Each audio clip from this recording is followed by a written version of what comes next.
कांग्रेस के राष्ट्रीय नेता राहुल गांधी ने रायबरेली में चुनावी सभा को संबोधित किया। इस दौरान उन्होंने संविधान की किताब हाथ में लेकर संविधान में रायबरेली के योगदान को बताया। उन्होंने कहा कि संविधान का कॉन्सेप्ट रायबरेली की जनता ने ही दिया था, लेकिन अब भाजपा वाले आपकी सोच पर और इस संविधान पर आक्रमण कर रहे हैं। राहुल गांधी ने कहा कि संविधान के चले जाने से देश को बहुत बड़ा नुकसान होगा, जिसका सीधा असर आम जनता पर पड़ेगा। रायबरेली ने ये जो संविधान बना है, इसकी जो लड़ाई थी वो रायबरेली में शुरू हुई थी। ये आप भूलिए मत।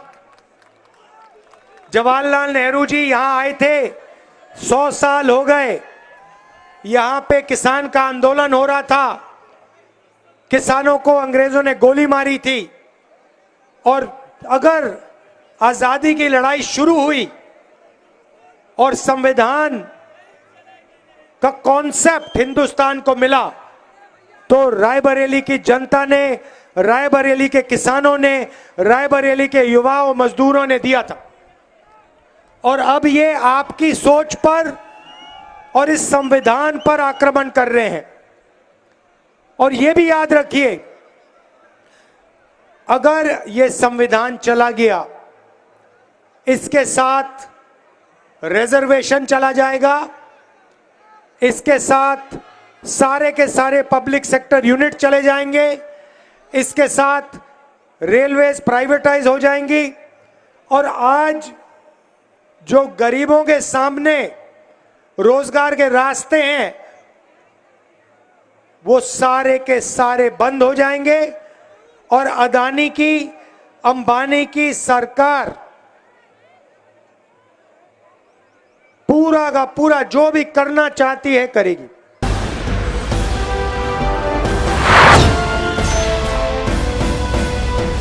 रायपुर पुलिस ने जिले भर में घटित हुई नकबजनी, चोरी और लूट के 8 मामलों का खुलासा किया।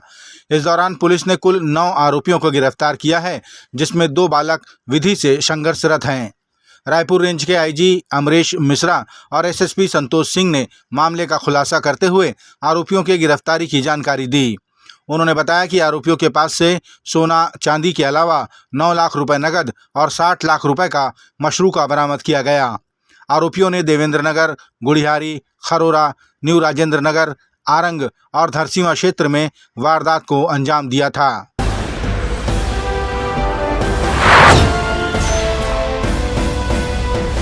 छत्तीसगढ़ के उप मुख्यमंत्री अरुण साव ने कहा कि बीते 4 महीनों में छत्तीसगढ़ सरकार ने जितने बड़े बड़े कार्य किए, उतना किसी राज्य ने इतनी अल्प अवधि में नहीं किया।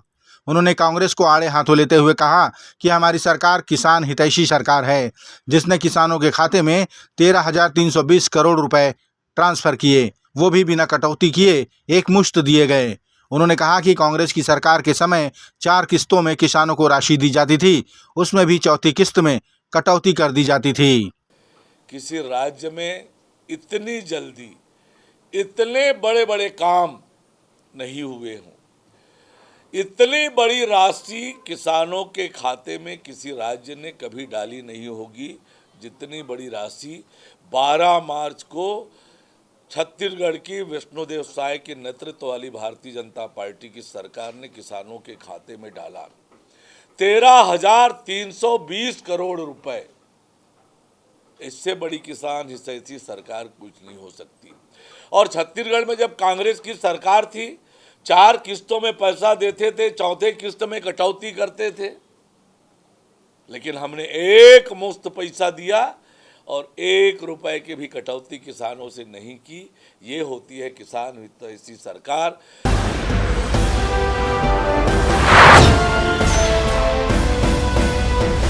राजधानी रायपुर में एक आत्महत्या का मामला सामने आया है, जिसके तार सट्टा व्यवसाय से जुड़े पाए जा रहे हैं।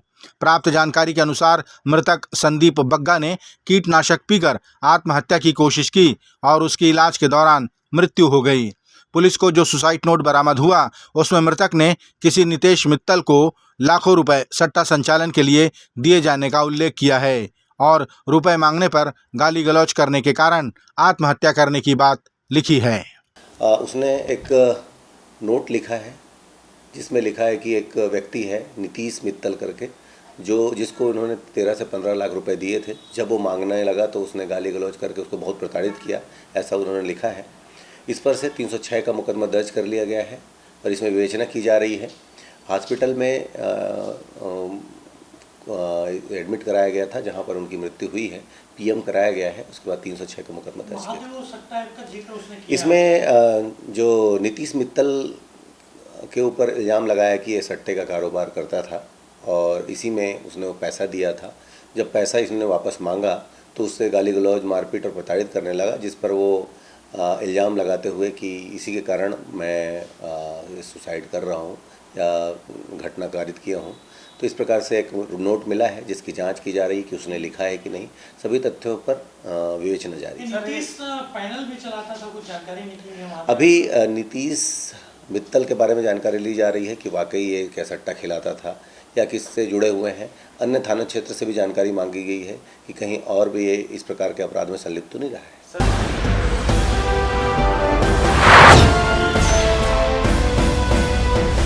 छत्तीसगढ़ कांग्रेस संचार विभाग के प्रमुख सुशील आनंद शुक्ला ने कहा कि भाजपा सरकार द्वारा पीएससी परीक्षा परिणामों की जो सीबीआई जांच कराई जा रही है, उस जांच रिपोर्ट को सार्वजनिक किया जाना चाहिए।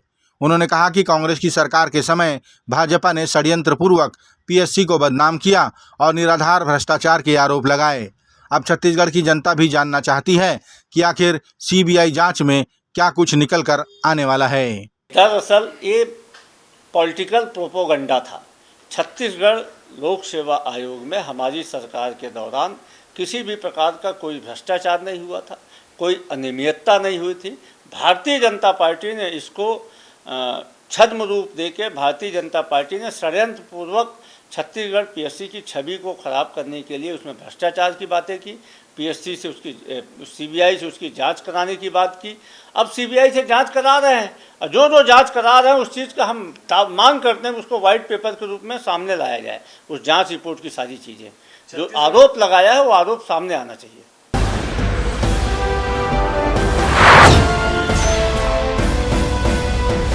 रायपुर पुलिस द्वारा चलाए जा रहे अभियान यातायात की पाठशाला के अंतर्गत दुपहिया वाहन चालकों को लगातार समझाइश दी जा रही है और उन्हें यातायात के नियमों की जानकारी देते हुए उनका पालन करने को कहा जा रहा है।